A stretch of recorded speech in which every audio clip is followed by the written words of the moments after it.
4 days after we moved into our Barndominium home, I lost my job.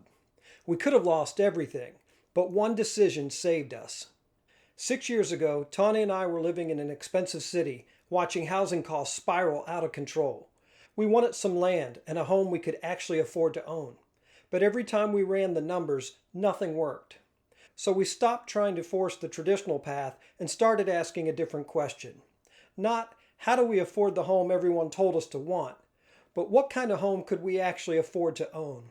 That question led us to an affordable piece of land in a beautiful, peaceful location.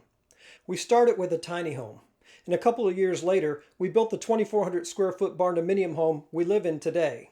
The exterior shell cost just $60,000. We've done some of the interior work ourselves and got some help along the way.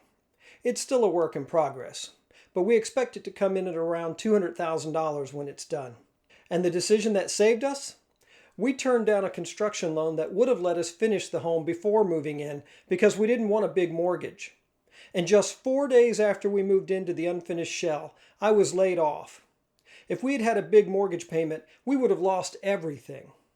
Instead, our only payment was a $200 a month land loan, so we could live to fight another day. Now, I'm not saying you should do exactly what we did. Your path will look different than ours.